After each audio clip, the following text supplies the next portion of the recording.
Boats go on top of the water, airplanes fly in the sky, spaceships go out in space.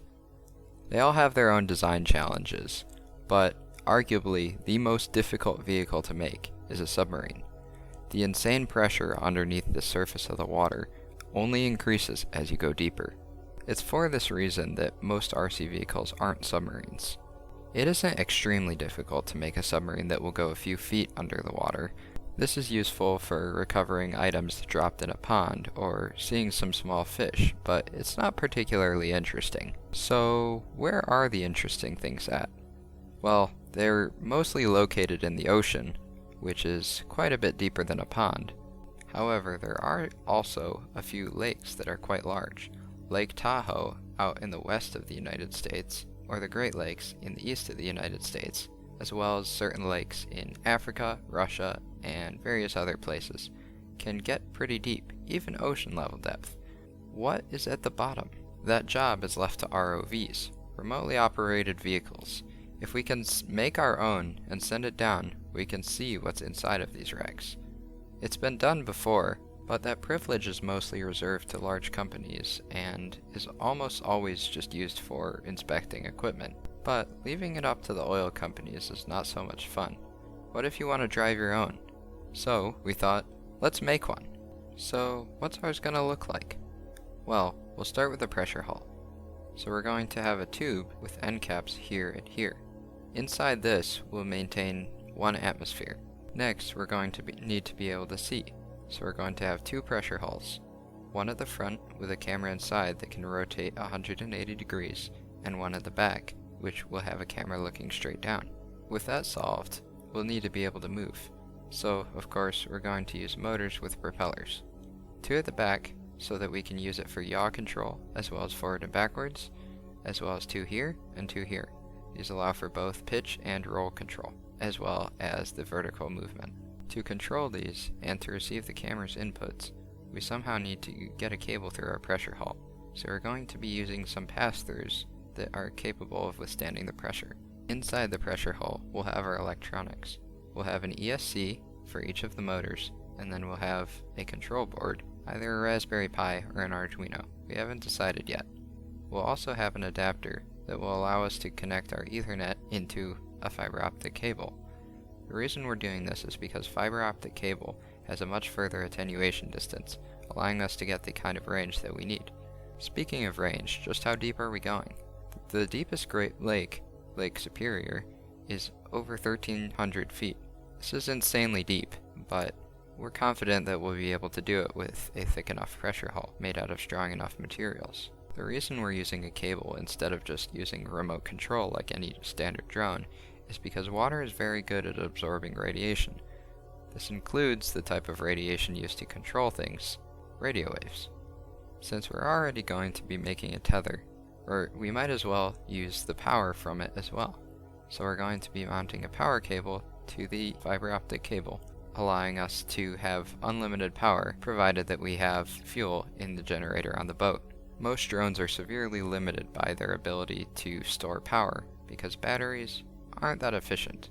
And with motors this large, lights this bright, and a depth this deep, we need all the power we can get, so this seemed like the best option. The next thing we're going to need is a place to mount things. This also helps with hydrodynamics. It's a shell encasing the entire thing. This doesn't actually prevent water from coming in, but that's not necessary because brushless motors are actually waterproof.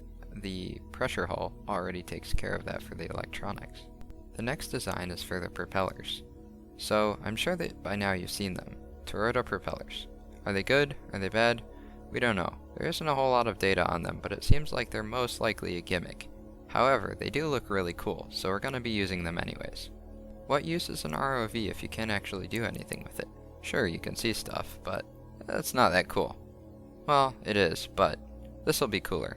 We're going to have a robotic arm attached to the front. To simplify things, we're just going to have a linear actuator that will push it forwards and allow it to grab things. We could also make it move around, but since the drone itself can already move, we don't see that's necessary. Now, how are we going to control this thing? Since we already have a generator, we can use a computer without worrying about power. Also, we're going to use a throttle and a standard controller joystick. This will allow us all of the degrees of freedom as well as good control of the speed. However, we also have more controls for the camera, the lights, and etc., so we're going to mount a 60% keyboard directly above it.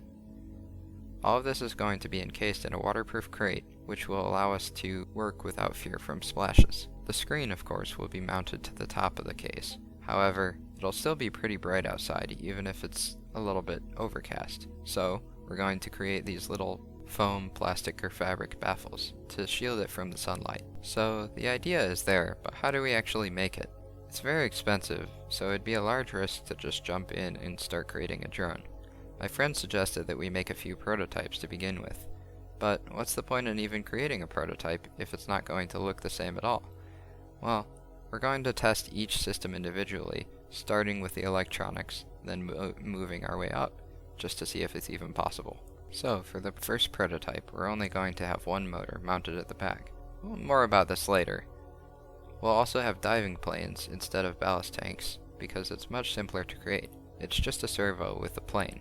We're using electronics that we already had to keep costs down. But what's after the first prototype? Well, for version 2, we're going to have ballast tanks, 2 motors, and more. We're going to work our way up from there until we can get the final product. Speaking of final products, you're going to be able to download all of these parts so that you can hopefully make it yourself. All of this will be free for you to access, but we do have a Patreon just in case you want to support us. We're also selling these cool little keychains that I 3D printed. Anyway, back to the project.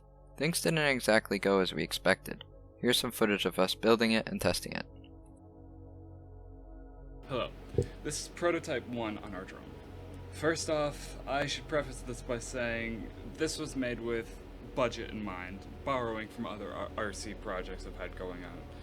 Even the acrylic tube was reused. The holes were pre-drilled in it. In the future, we're going to use something better. Each hole drilled in it is another point of failure, potentially. This vessel was made with the intention to mock existing designs, so things like submarines, torpedoes, other research vessels, RC projects mainly, but still with submersible principles in mind. So first off, we have these diving planes at the top. So these rotate about 15 degrees in order to either push water under them or to have water to push up the vehicle.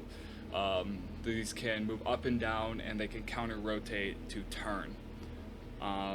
These are driven by 2 SG90 9-gram servos.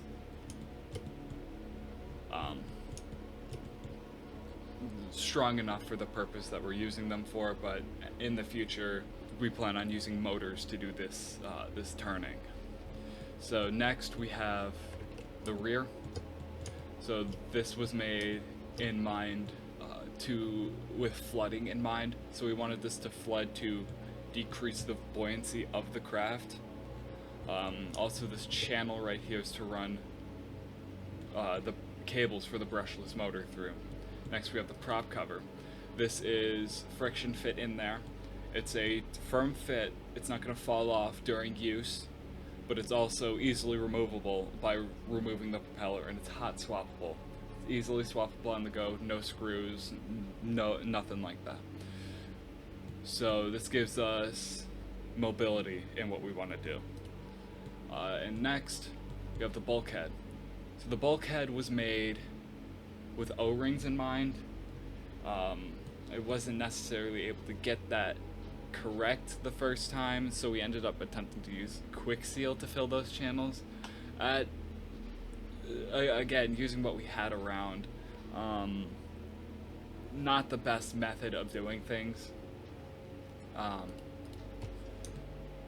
But we had these channels in there for pass-throughs, waterproof pass-throughs for the brushless cables to run through, and also the same bulkheads used at the top to bring the servo cables in, which is also difficult trying to design something 3D printed around being watertight.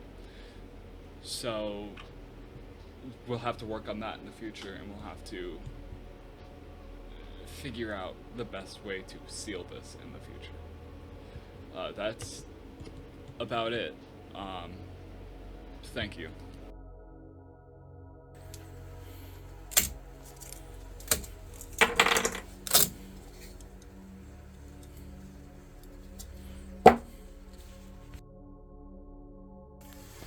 Alright, moment of truth. Let's see if it held. It still looks empty. Let's open that. So this has been sitting in my sink for around 12 hours. Hoping I see some water in there. Hoping it's mostly watertight. Okay, it is pretty wet in there from what it looks like.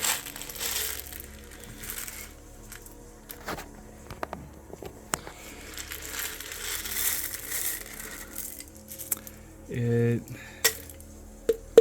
seems like it should be watertight enough for our purposes. Hopefully. It seemed to stay pretty dry within the first few hours before I left for work, so oops. Well, I'll clean that up later. It's definitely wet on the inside.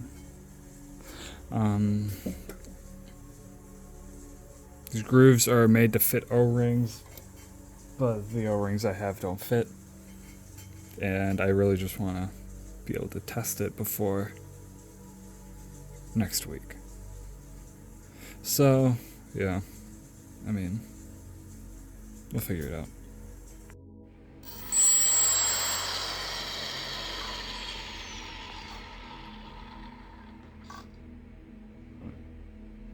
With the assembly of the body complete, it was time to put in the electronics. That's not to say we got it right the first time.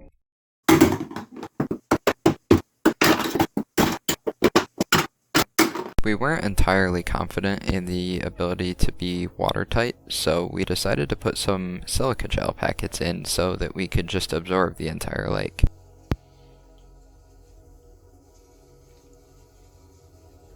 Alright, it looks like, Oh yeah, the fins are submerged.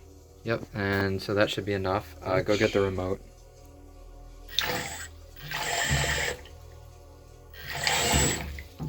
Okay, do a test on the fins. Try and dive. Okay, that could be an issue.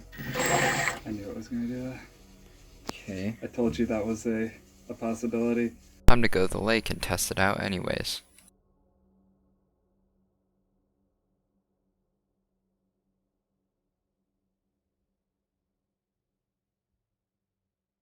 It is kind of...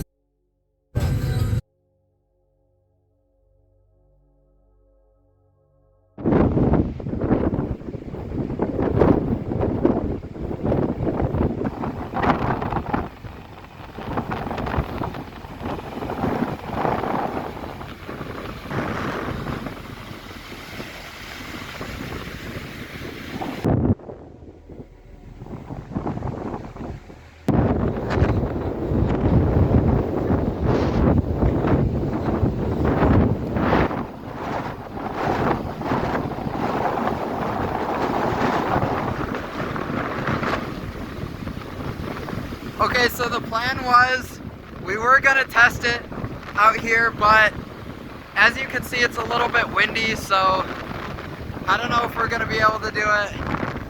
No way.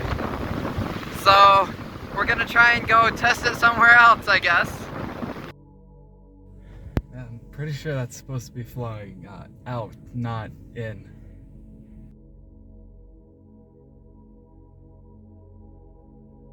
We decided to go back to his backyard and test it in the small pond there, hoping that it was gonna be less windy.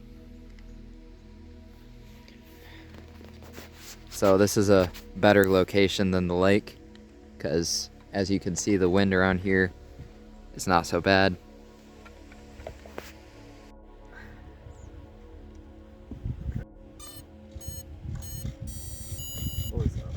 doing some testing, making sure it's gonna work before we put it all together.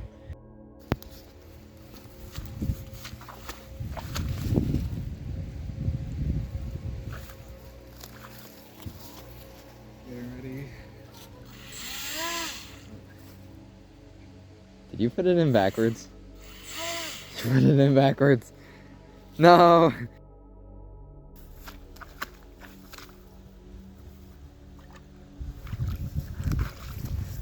Oh no, it's got on this. Damn it.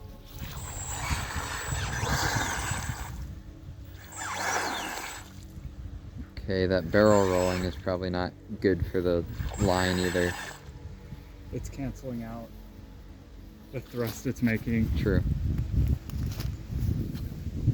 This was due to the torque effect. We knew that this was going to be a problem, but we decided to test it anyways, just to work on a prototype.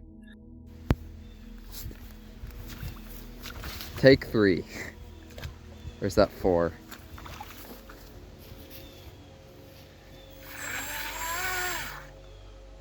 Okay, that one doesn't work.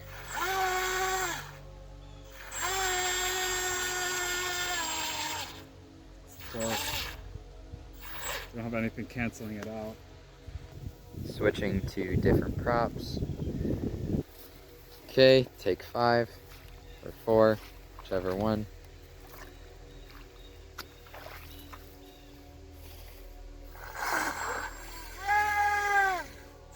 The propeller came off. Kind of guess it would. Alright, well, Okay. end of that Yeah, I guess that's the end of that. Next prototype soon. will work. It will work because we're going to do 2 counter-rotating propellers to cancel out the torque. It's also a little damp inside.